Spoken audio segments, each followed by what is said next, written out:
Hi, guys. Welcome back to Hear Our Voices.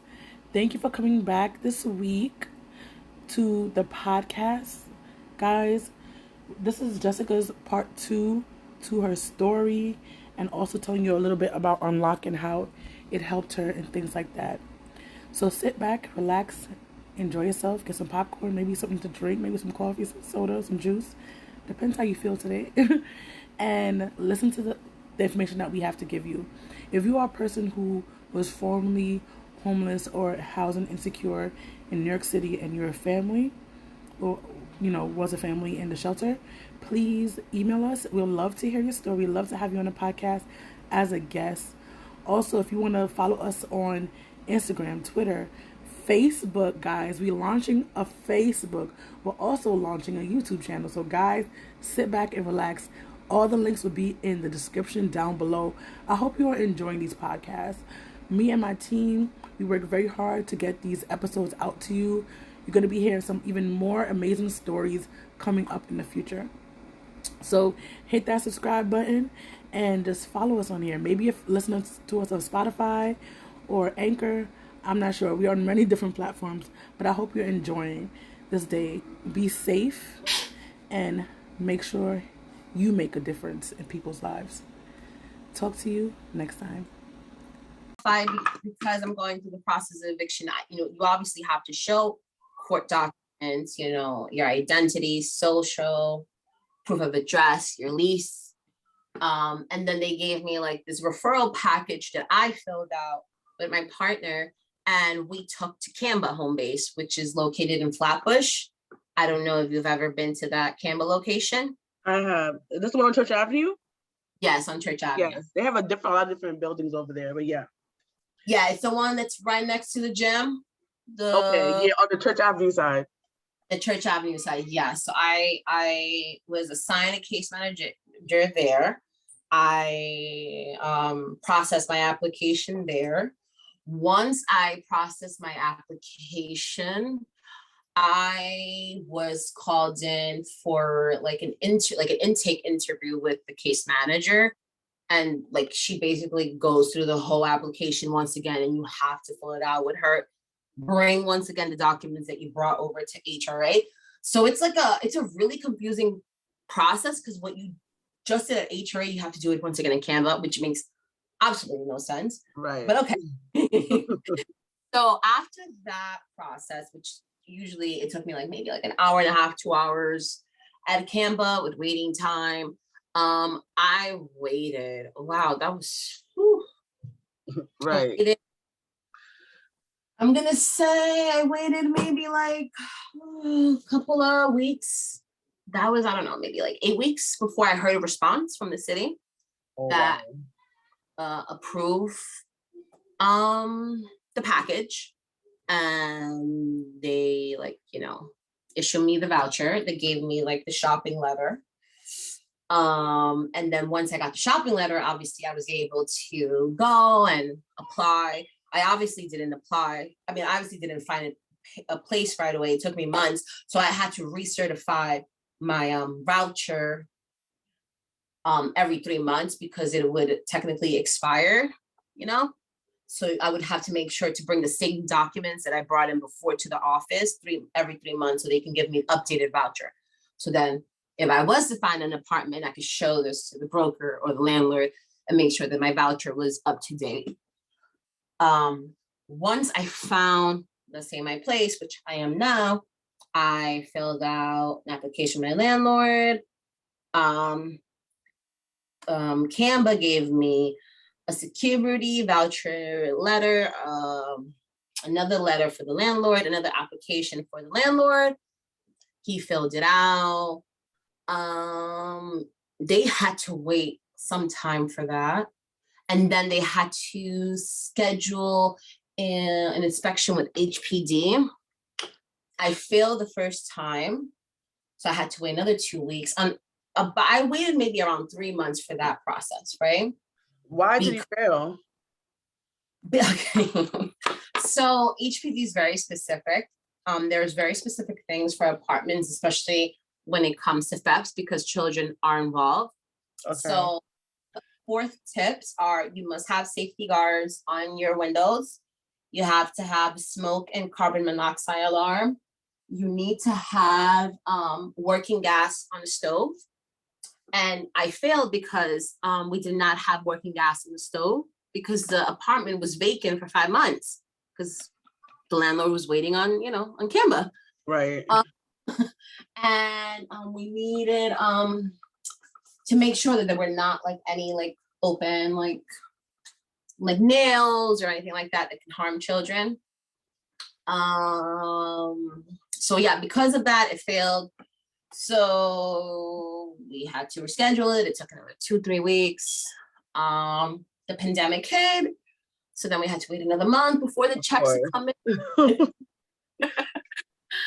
So then I finally moved in April of 2020 at the height of pandemic. And then the landlord and my partner met at the Canva office, right? They were still doing it.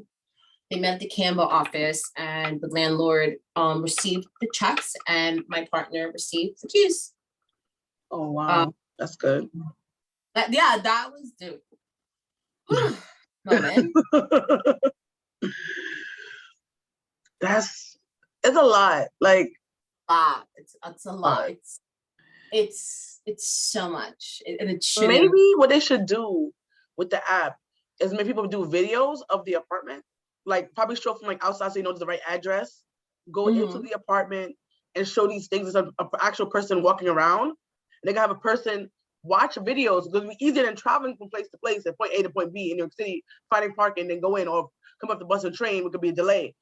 And people do it like that. It might be a little bit easier to do it that way instead of an actual person coming out every time, or even do a Zoom call.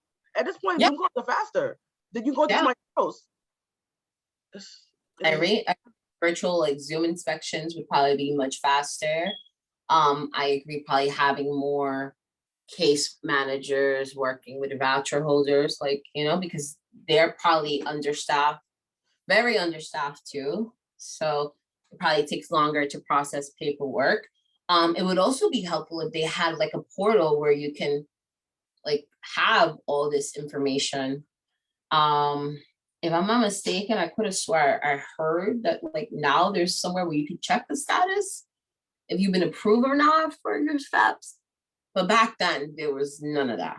So it would be nice for voucher holders to have a government website where they can access their account, they can access their documents, their application, their inspection, like approval, their approval from, the case from the city, like what they're waiting on, and just kind of having like a checklist of like, what's next? What should you expect?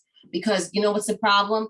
Too many people are in limbo and they're homeless. And that's why they're homeless. People are not homeless because they want to be homeless. Nobody chooses to be homeless. They're homeless because they can't find housing. And that's the biggest issue right now in New York City. That is so true. That is definitely so true. People think that we choose to be this way. No, sometimes things happen to us and that's why it happens, Yeah. Nobody wakes up and says, you know what, I'm going to be homeless today. No, it's circumstances in life that takes you to that point.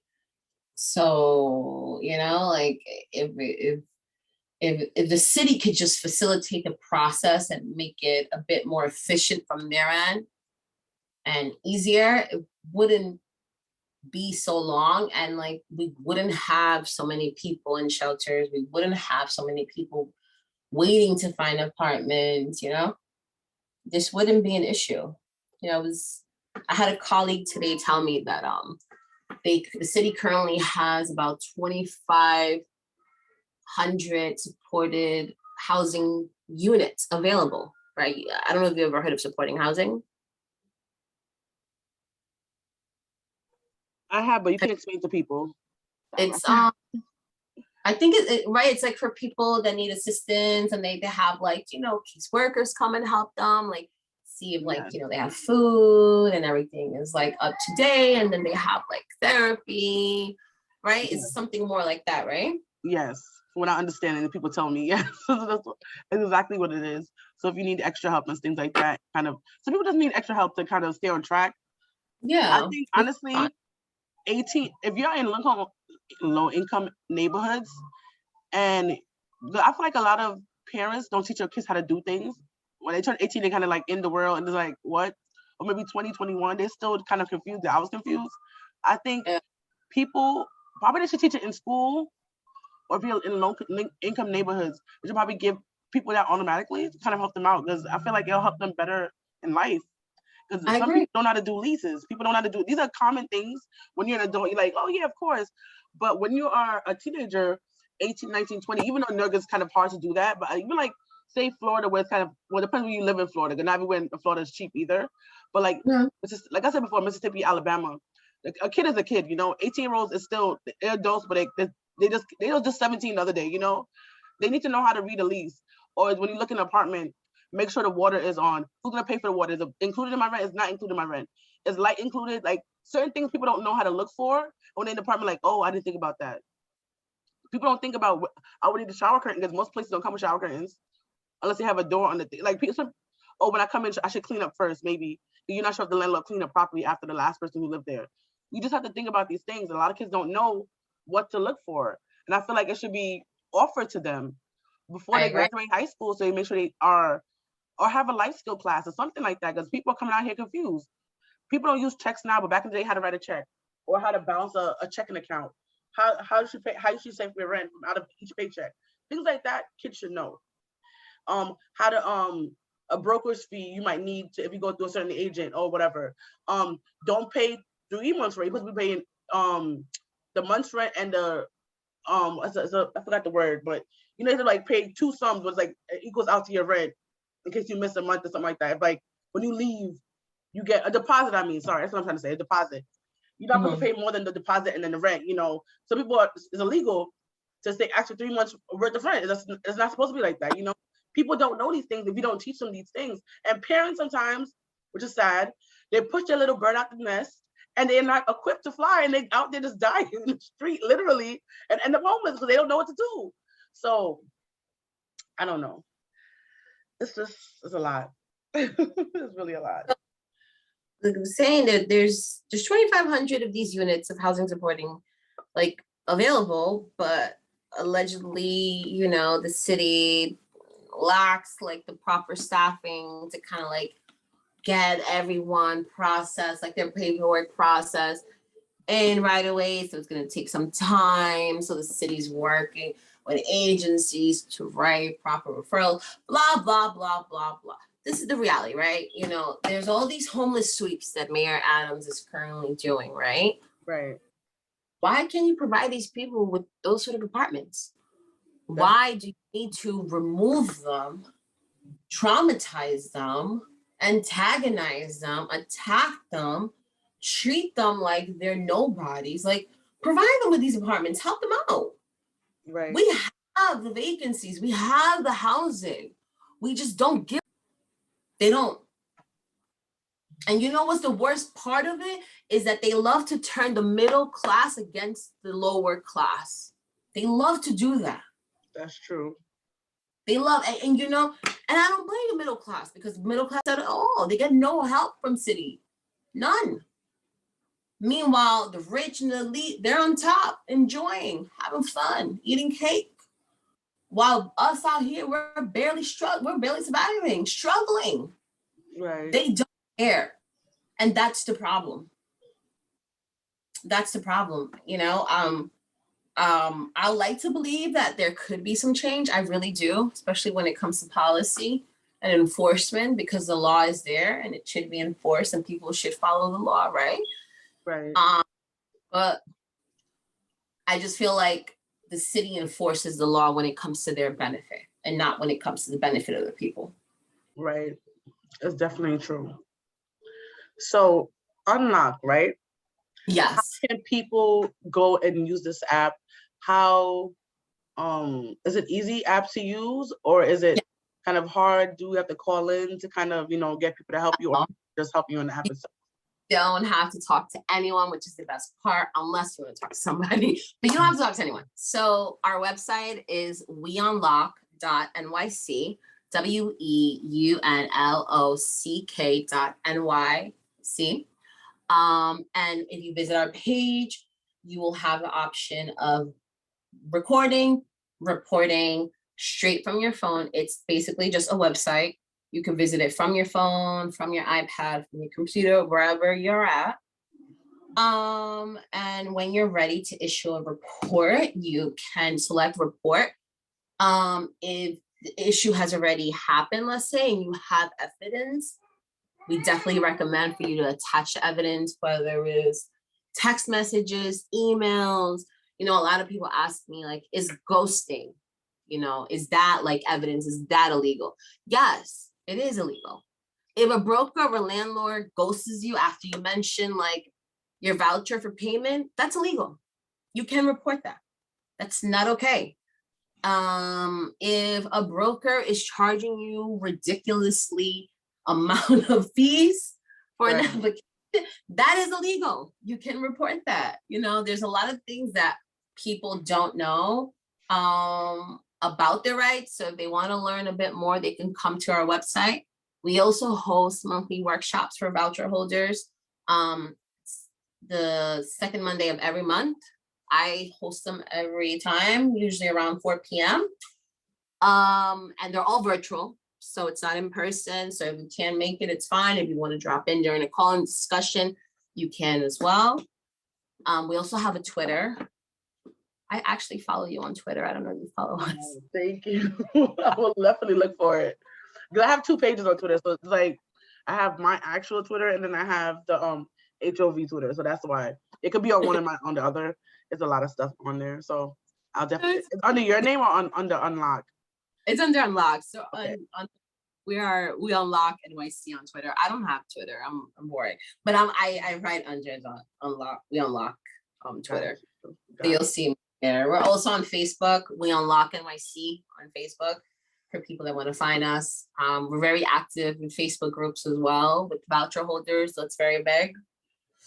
But yeah, the tools are really easy to use. Use them, report it. It's much faster than 301. I'll tell you that. You'll definitely get a response from us.